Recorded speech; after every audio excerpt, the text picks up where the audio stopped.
Imagine being 70 years old, sitting alone in a cheap hotel room after your own son locks you out of his house. Then exactly 7 days later, getting a desperate phone call from their lawyer saying, "We have a problem. Call immediately." My name is Margaret, and this is how I went from unwanted grandmother to the person holding my family's entire future in my hands.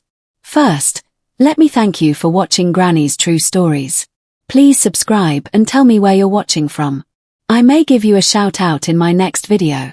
I'm Margaret Chen, 70 years old, and I never thought my own son would break my heart like this. It was Sunday dinner at their big house in Portland, Oregon, when those cruel words hit me like ice water. "You're not welcome here anymore, Mom.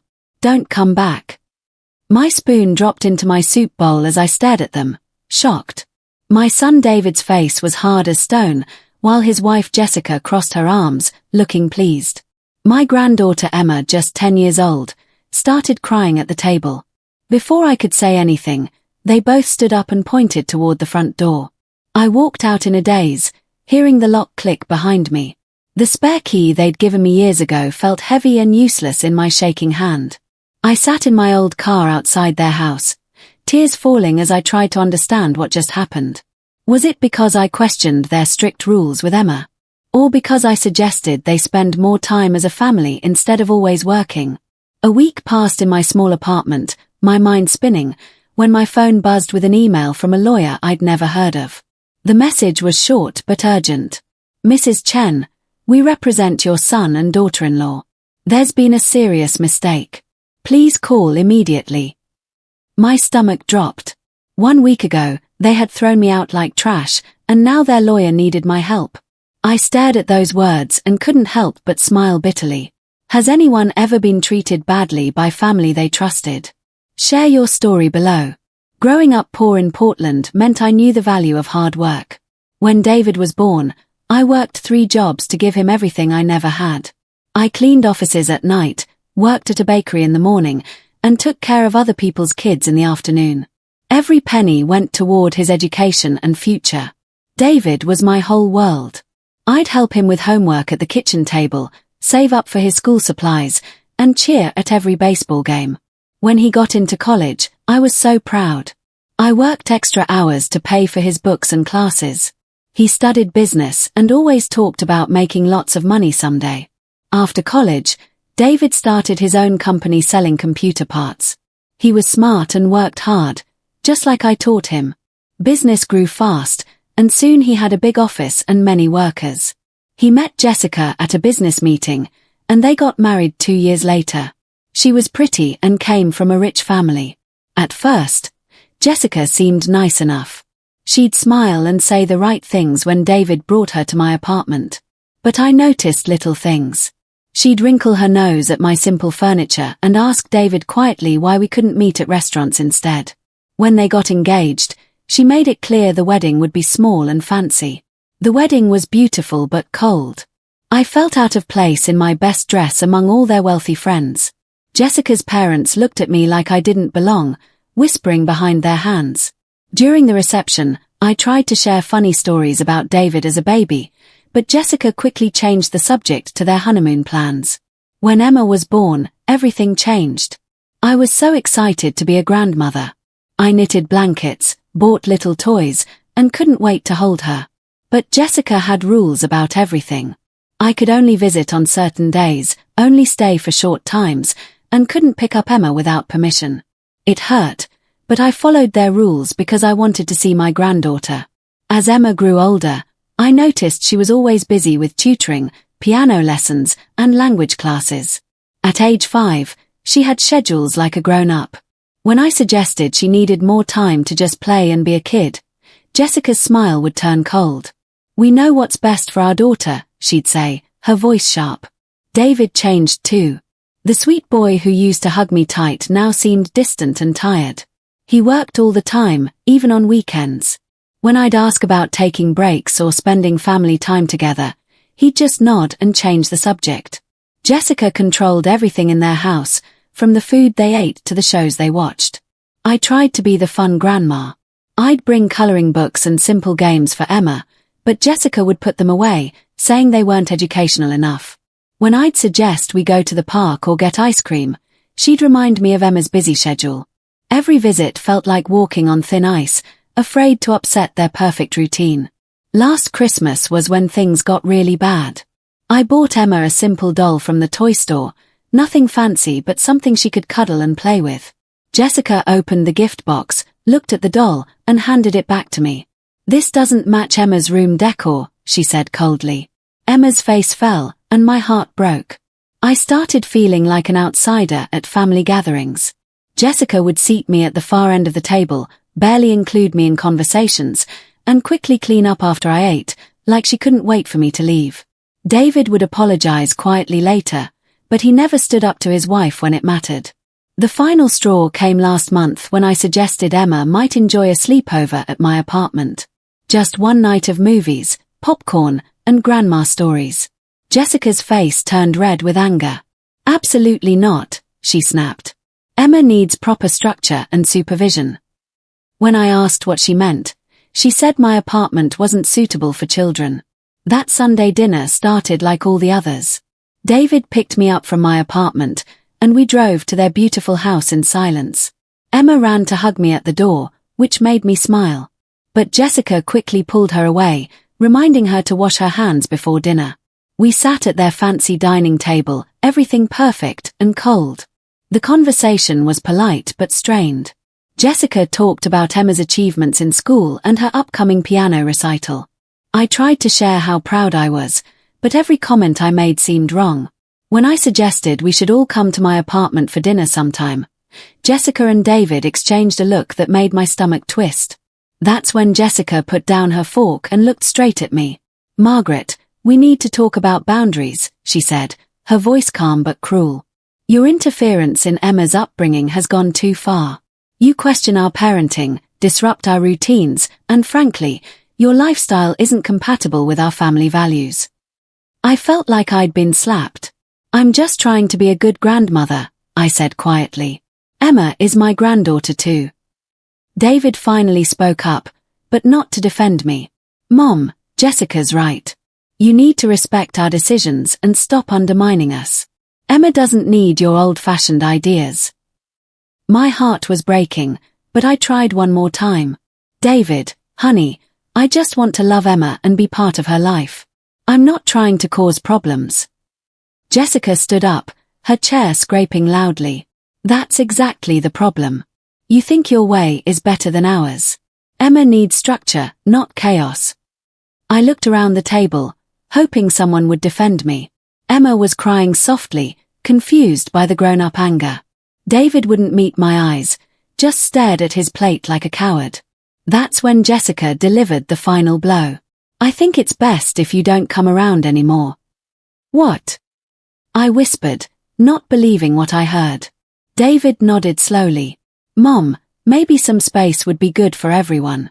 We'll call you when we're ready." I stood up on shaking legs, my napkin falling to the floor. "You're throwing me out. I'm your mother, David." But their minds were made up. Jessica walked to the front door and held it open, waiting for me to leave. David followed behind, not looking at me. Emma ran after us, grabbing my leg. "Grandma, don't go," she cried. Jessica pulled her away gently but firmly. "Say goodbye to Grandma, sweetie." I knelt down and hugged Emma tight, tears streaming down my face. "I love you so much, little one. Remember that always." Then I walked out into the cold evening air, hearing the lock click behind me. I sat in my car for 20 minutes, crying and hoping they'd change their minds and open the door. The drive home was a blur. I kept thinking about all the sacrifices I'd made, all the love I'd given, and how it had come to this. In my small apartment, I looked at Emma's pictures on my refrigerator and wondered if I'd ever see her again. That night, I barely slept, replaying every moment, trying to understand where I went wrong. Days passed like a fog. I called David's phone, but it went straight to voicemail. I sent text messages asking if Emma was okay, but got no reply. I even drove by their house once, hoping to catch Emma playing in the yard, but the curtains were drawn tight. I felt like I was grieving a death, but they were all still alive, just forbidden to me. A week later, I was sitting with my morning coffee, still in my bathrobe, when my phone buzzed with an email. The sender was Williams & Associates law firm, and my heart stopped. The subject line read Urgent Matter, Chen Family. My hands shook as I opened it, expecting the worst. Maybe they were getting a restraining order against me. But the message was different than I expected. Mrs. Chen, we represent your son David and daughter-in-law Jessica. There has been a serious error regarding family property matters. Please contact our office immediately. This is time-sensitive. I read it 3 times, confused. What property matters? What error? I called the number with trembling fingers. A secretary answered and quickly transferred me to Mr. Williams himself. His voice was professional but urgent. Mrs. Chen, thank you for calling. We've discovered a significant problem with your late husband's will that affects your son's business. We need to meet today. My husband Robert had died 5 years ago. His will was simple, everything went to me, and when I died, everything would go to David. There wasn't much money, just our old house that I'd sold to move to the apartment, and some savings. What kind of problem? I asked, my voice barely a whisper. Mr. Williams cleared his throat. It appears there was a joint property investment your husband made years ago that your son has been using as collateral for his business loans. However, legally, you still own 50% of that property. The bank is calling in the loans, and without your signature, your son faces bankruptcy. I nearly dropped the phone. Robert had mentioned some investment with David years ago, something about helping him start his business. I never paid attention to the details, trusting my husband and son to handle everything properly. Now they needed me to sign papers to save David's company.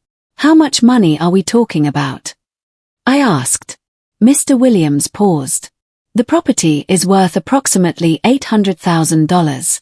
Your son owes $600,000 against it. Without your consent to sell or refinance, the bank will foreclose next week. His business will collapse, and he'll lose everything, including his house. I sat in shocked silence. David's fancy house, his successful business, Emma's private school and expensive lessons. All of it was built on property that was legally half mine. And they'd kicked me out without knowing they needed me to save their perfect life. The irony wasn't lost on me. For years, I'd felt unwanted and pushed aside. Now, suddenly, I held all the power. Mr. Williams explained that my signature was required within 48 hours, or everything David had worked for would disappear. He'd called me because David was too proud to ask directly. That afternoon, I sat in Mr. Williams' office, looking at piles of legal papers. The property was a small office building that Robert and David had bought together when David's business was just starting. Over the years, David had borrowed against it multiple times to expand. He'd never told me about the legal complications. Where are David and Jessica? I asked. Mr. Williams looked uncomfortable. They're waiting in another room. They requested not to meet with you directly. Even now, when they needed me desperately, they couldn't face me. The hurt was fresh, but so was something else, a sense of my own worth. I thought about all those years of working 3 jobs, saving every penny for David's future. I remembered the long nights helping him with homework, the pride I felt watching him succeed. And I thought about Emma, crying as they pulled her away from me. These papers in front of me represented power I never knew I had. Mr. Williams leaned forward. Mrs. Chen, I have to tell you honestly, if you don't sign, your son will lose everything. His house, his business, his savings. It will affect your granddaughter's education and future too. But legally, you have every right to refuse. I stared at the papers, thinking about Emma's tear-streaked face. Whatever anger I felt toward David and Jessica, I couldn't let my granddaughter suffer. But I also couldn't just save them without making things right. I need to speak with David directly, I said firmly. If he wants my help, he needs to face me. Mr. Williams left the room and returned 5 minutes later with David, looking pale and ashamed. He wouldn't meet my eyes as he sat down across from me. His expensive suit couldn't hide how scared he was. Hello, Mom, he said quietly. Thank you for coming. Don't thank me yet, I replied, my voice steadier than I felt. I want to understand something, David. How long have you known about this property situation? He shifted uncomfortably. A few months. I kept hoping I could figure out another solution. I didn't want to bother you. Bother me? I couldn't believe what I was hearing. You threw me out of your house last week, said I wasn't welcome in Emma's life, and now you say you didn't want to bother me.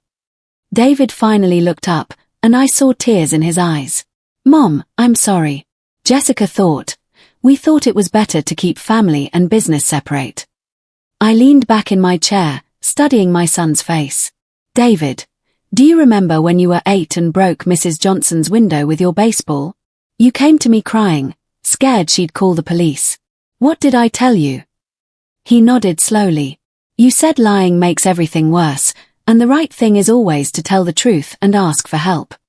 So why couldn't you tell me the truth about needing help now? I asked. David's shoulders sagged.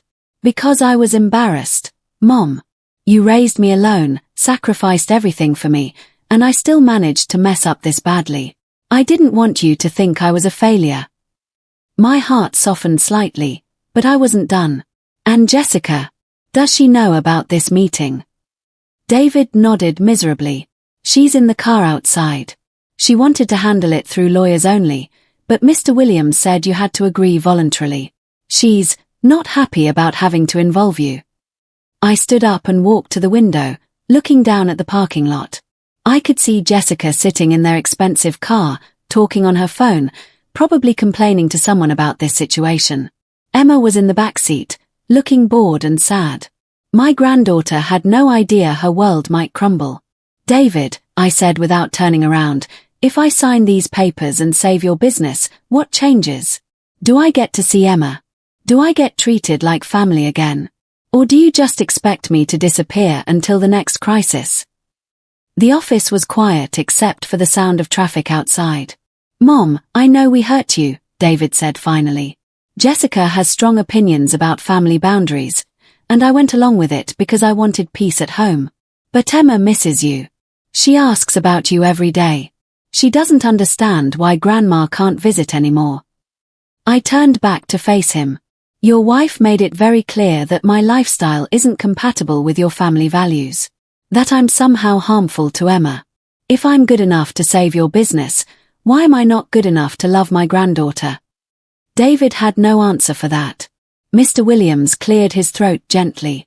Perhaps we could discuss terms that work for everyone. Mrs. Chen could sign the papers with certain conditions attached. I looked at the lawyer, then at my son. What kind of conditions? David asked nervously. I sat back down and picked up a pen, but didn't sign anything yet. First, I want to see Emma every weekend. Not supervised visits, not formal dinners. Real time together where she can be a kid. Second, Jessica needs to apologize to me for what she said. And third, you need to stand up to your wife when she's wrong, David. David looked panicked. Mom, I can't promise Jessica will agree to all that. She has strong feelings about Emma's routine and education. I set the pen down. Then I guess you'll have to choose, son. Your wife's pride or your daughter's future. Because without my signature, Emma won't have her fancy school or comfortable home. We sat in silence for several minutes. Through the window, I watched Emma playing with a doll in the backseat while Jessica continued her phone call. Finally, David spoke up. What if Jessica refuses? What if she won't compromise? I looked at my son sadly. Then you'll learn what I learned last week. Sometimes family breaks your heart. David left the office to talk to Jessica. Through the window, I could see them having an intense discussion in the parking lot. Jessica's face was red with anger, her hands waving dramatically. Emma watched her parents argue, looking scared and confused. My heart ached for my granddaughter, caught in the middle of adult problems. 20 minutes later, David returned alone. His face was grim, but determined. Jessica is very upset, but she agrees to your conditions. She'll apologize, and we'll work out a schedule for Emma's visits. She's not happy about it, but she understands we don't have a choice.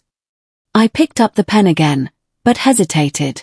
David, I'm not doing this to punish anyone or control your family.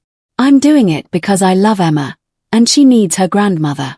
Your wife may never like me, but she needs to respect that I'm part of Emma's life. Can you promise me that?" David nodded, tears in his eyes. "Mom, I'm sorry for everything. I should have stood up for you. I should have protected our relationship. I was so focused on keeping Jessica happy that I forgot about keeping my family together. I won't make that mistake again." I signed the papers, my hand steady now. As I wrote my name, I thought about how quickly everything had changed. 1 week ago, I was the unwanted grandmother, kicked out and forgotten. Today, I held the key to their future. But more importantly, I'd found my voice and my worth. Mr. Williams gathered the papers and shook my hand. "Mrs. Chen, you've saved your son's business and secured your granddaughter's future. The bank will release the loan modifications by tomorrow." I thanked him, but my mind was on Emma, still waiting in the car downstairs. David and I rode the elevator down together in silence. In the lobby, he stopped and turned to me. "Mom, would you like to come to dinner this Sunday? Emma would love to see you." I smiled for the first time in a week. "I'd like that, son. But this time, I'm bringing dessert, and Emma gets to help me make it." We walked outside together, and Emma saw me through the car window. Her face lit up with joy, and she pressed her little hands against the glass. Jessica got out of the car slowly, her expression carefully controlled. She walked over to me, took a deep breath, and spoke quietly. "Margaret, I owe you an apology. What I said last week was cruel and unnecessary. You're Emma's grandmother, and she loves you. I was wrong to try to keep you apart." Her words sounded rehearsed, but I could see the effort it took for her proud nature to say them. I nodded acceptance. Emma burst out of the car and ran to me, wrapping her little arms around my waist. "Grandma, I missed you so much. Daddy said you might come to dinner on Sunday." I hugged her tight, breathing in her sweet smell, feeling whole again. "I missed you too, sweetheart. And yes, we're going to cook something special together."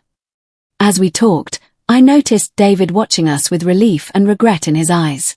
He'd almost lost everything because of pride and poor choices.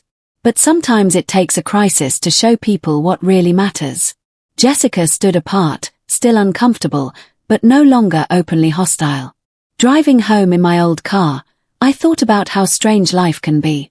In 1 week, I'd gone from heartbroken and rejected to holding all the power. But the real victory wasn't signing those papers or saving David's business. It was winning back my place in Emma's life and teaching my son to stand up for what's right. The next few months brought changes to all of us. Emma started spending every Saturday with me, and those became the happiest days of my week. We'd cook simple meals, go to the park, and I'd tell her stories about her daddy when he was little. Jessica remained polite but distant, which was fine by me. David began including me in family decisions and actually asked for my advice sometimes. He'd learned that family relationships need tending, just like business deals. Emma flourished with more relaxed time in her schedule, laughing more and stressing less about being perfect. One evening, Emma asked me something that broke my heart and filled it at the same time.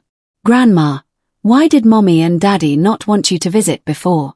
Did I do something wrong?" I held her close and explained that sometimes adults make mistakes and hurt people they love, but that's not the child's fault.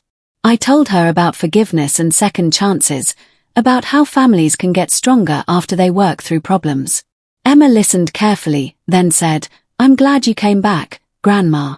Our family is better with you in it." Out of the mouths of babes, as they say. As time passed, even Jessica began to soften slightly. She still maintained her structured approach to parenting, but she stopped interfering when Emma wanted to play freely at my apartment. During one visit, she actually thanked me for helping Emma with a school project when she was overwhelmed with work. The business crisis taught David valuable lessons about honesty and family priorities. He restructured his company to be less dependent on risky loans and made more time for Emma. Our relationship slowly healed, built on new understanding and mutual respect rather than just habit. Sometimes I wonder what would have happened if I'd refused to sign those papers. Would David have lost everything? Would they have learned their lesson another way? I'll never know, but I'm grateful for how things worked out. Emma has her grandmother back, and I have my family. The most important thing I learned is that you can't force people to love or respect you, but you can demand to be treated with basic dignity. When I found my voice and stood up for myself, everything changed. I didn't have to accept being pushed aside and forgotten. Now, when Emma introduces me to her friends as my awesome grandma, my heart swells with pride. When David calls to ask about my day or Jessica nods politely at family gatherings, I remember that relationships take work from everyone involved. We're not perfect, but we're trying. Looking back, that terrible week when I was cast out led to something better than before. Sometimes you have to lose everything to realize what you're truly worth. Emma and I are planning a special project for her school, and David promised to help us present it. Jessica even suggested we use their printer for the posters. Sitting in my apartment now, listening to Emma's laughter as she plays with the doll I finally got to give her, I know I made the right choices. Family isn't always easy, but it's always worth fighting for. And sometimes, the darkest moments lead to the brightest new beginnings for everyone involved. 3 months after signing those papers, something unexpected happened. Emma's teacher called me directly, asking if I could help with the school's Grandparents' Day presentation. "Emma talks about you constantly," Mrs. Rodriguez said warmly. "She wants you to share stories about the old days." My heart swelled with pride knowing Emma spoke about me at school. When I arrived at Emma's classroom, decorated with colorful drawings and excited children, Emma ran to me with the biggest smile. "Grandma, I told everyone you were coming." She pulled me to her desk, showing me a family tree project where she'd drawn me right next to her parents, with a big heart around my picture. I shared stories about growing up without computers or smartphones, about walking to school in all weather, and about how families used to gather around the radio for entertainment. The children listened with wide eyes, fascinated by a world so different from theirs. Emma beamed with pride as her classmates asked me questions. After the presentation, Emma's teacher pulled me aside. "Emma has been so much happier these past months," she said quietly. "She used to seem stressed and worried about making mistakes. Now she's more relaxed and creative in her work.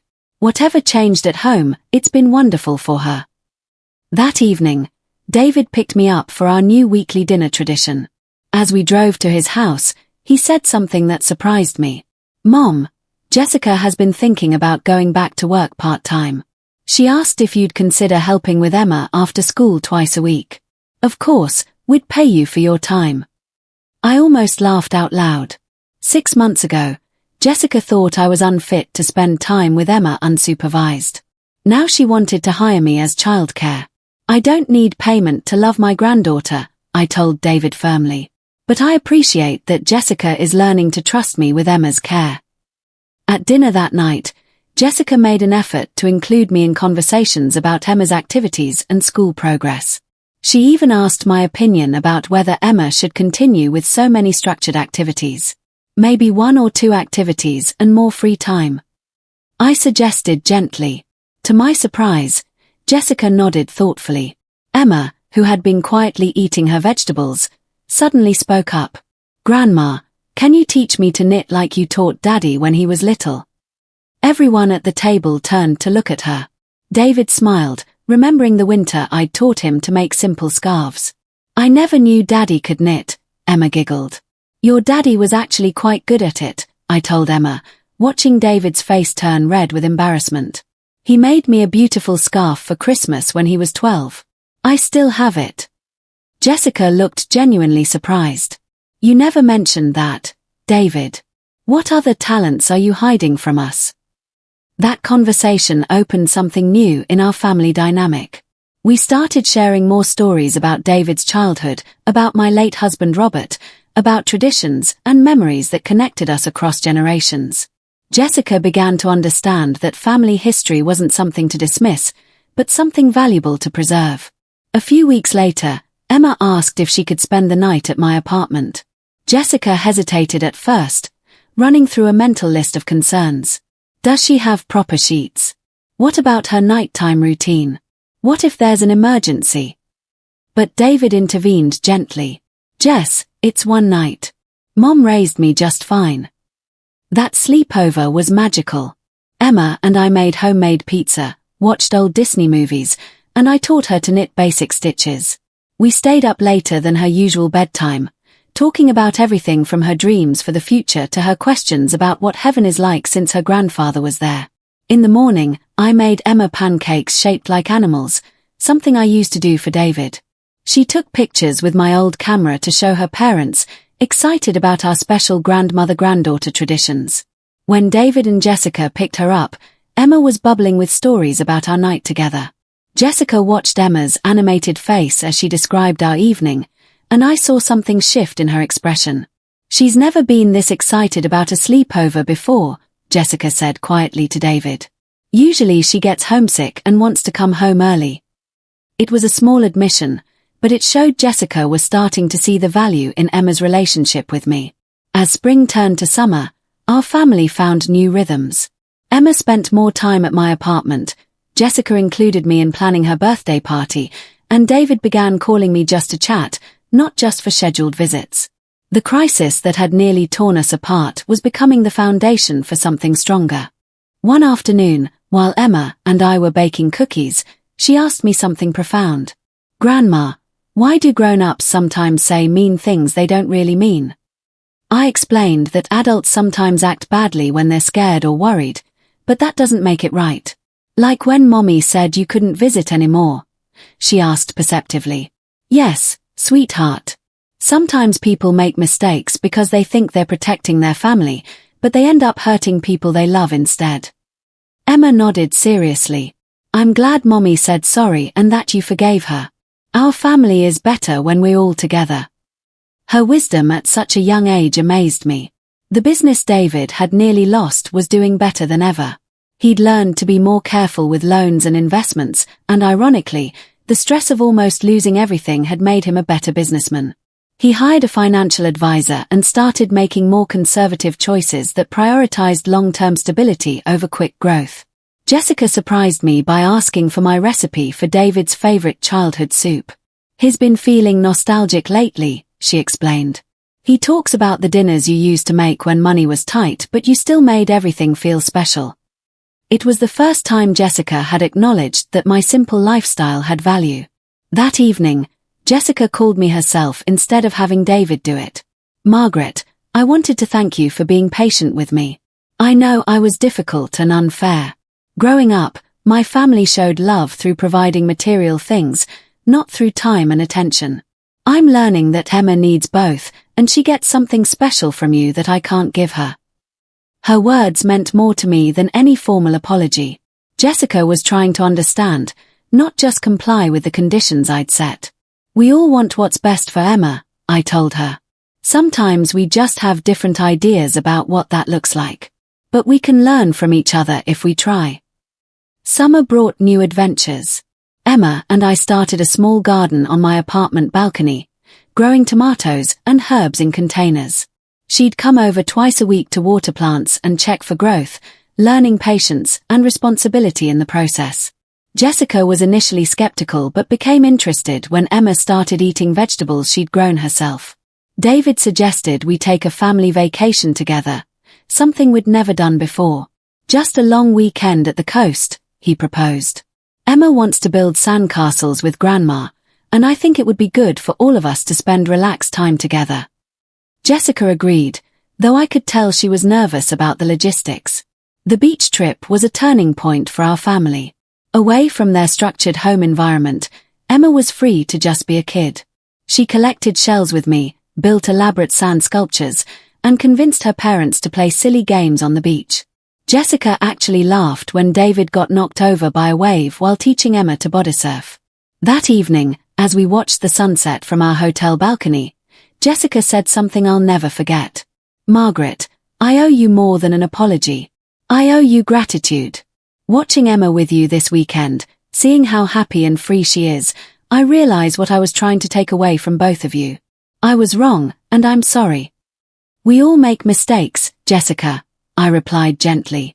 "What matters is that we learn from them and do better going forward.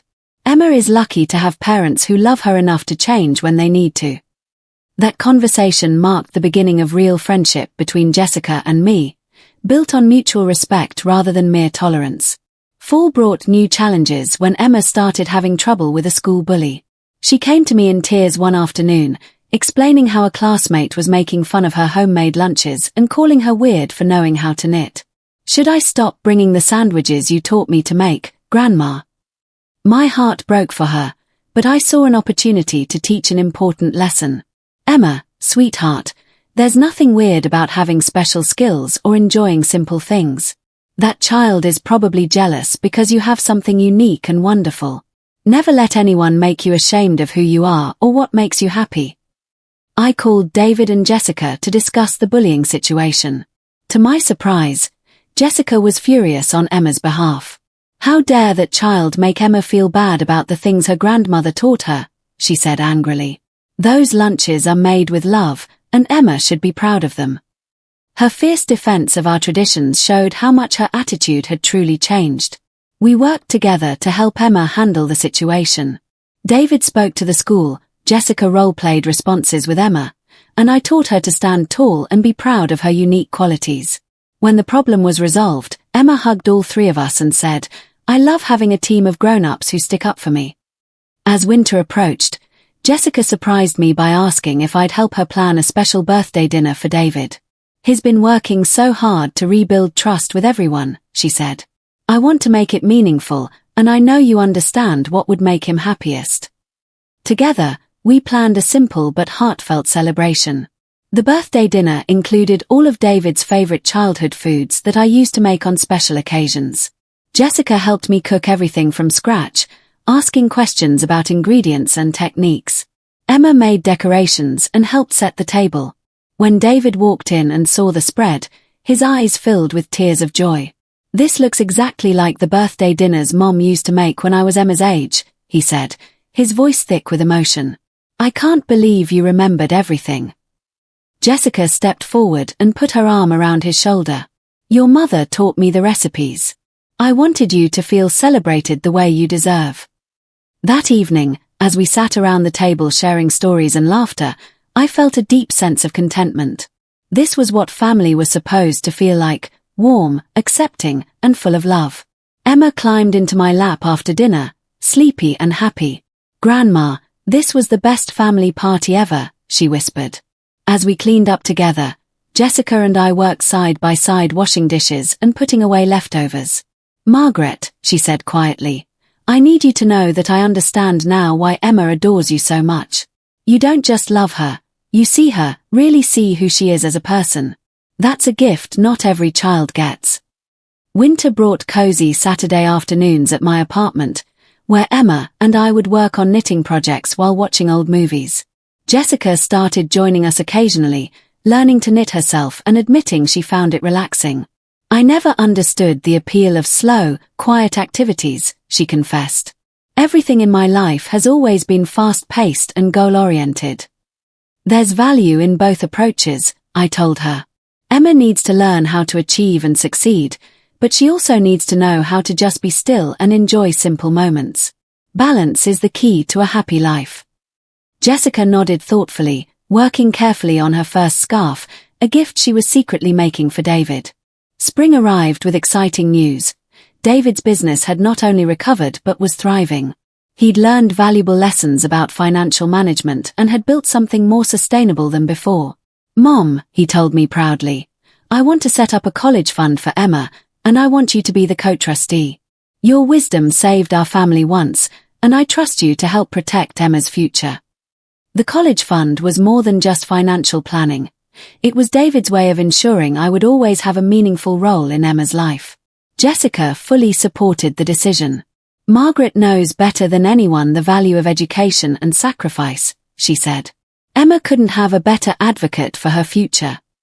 That summer, Emma spent 2 weeks with me while her parents took their first vacation alone in years.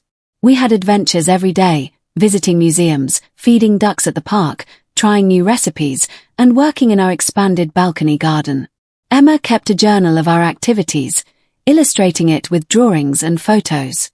When David and Jessica returned, tanned and relaxed, Emma presented them with her journal as a gift.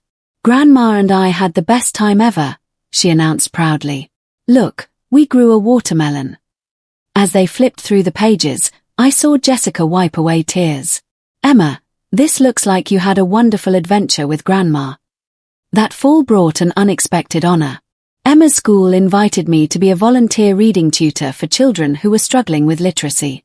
"Emma told her teacher all about the stories you tell and how you help her with reading," Jessica explained. "They'd love to have your help once a week if you're interested." Working with those children reminded me of the joy I'd found in helping David with his homework all those years ago. Each small success, every moment when a child's face lit up with understanding, filled my heart with purpose. Emma would sometimes visit my classroom, proud to show off her grandmother to her teacher and the other students. As Emma's 8th birthday approached, she had a special request. "Grandma, can we have my party at your apartment? I want all my friends to meet you and see your pictures and maybe learn to knit." Jessica, who usually planned elaborate parties at expensive venues, surprised me by agreeing immediately.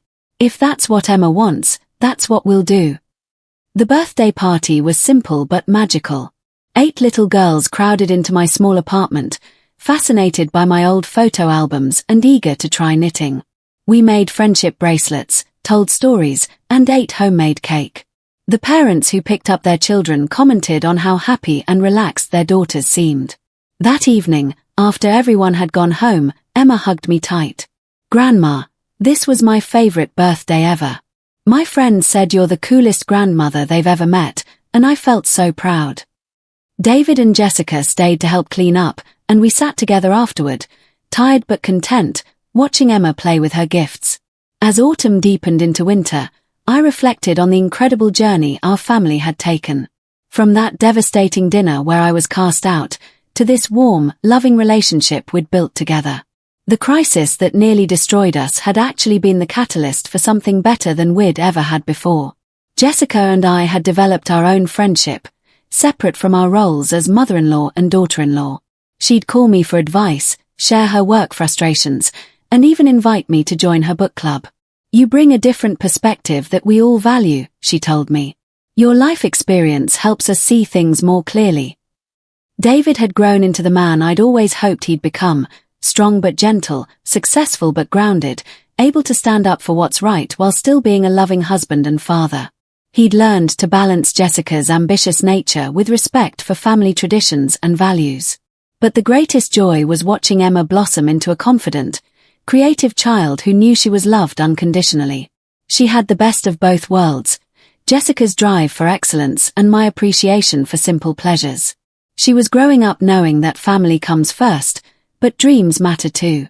Now, as I sit in my apartment on quiet evenings, I look at the photos covering my refrigerator. Emma's latest school pictures, family vacation snapshots, artwork she's made for me. The apartment that once felt like a lonely exile has become the heart of our extended family, a place where everyone feels welcome and loved. Sometimes young parents ask me for advice about family relationships and dealing with conflicts. I always tell them the same thing: never give up on the people you love, but don't be afraid to stand up for yourself either. Sometimes the people we care about need to see our strength before they can respect our love. The lawyers who helped us through that crisis became friends over time. Mr. Williams often refers other families to me when they need mediation help. "You have a gift for seeing the heart of family problems," he told me once. "You helped your own family find their way back to each other, and that's not easy to do." Looking back now, I realize that terrible week when I was rejected taught me something important about my own worth. I'd spent so many years trying to be the perfect mother and grandmother, accepting whatever treatment I received just to maintain relationships. But that night when I stood up for myself changed everything for the better.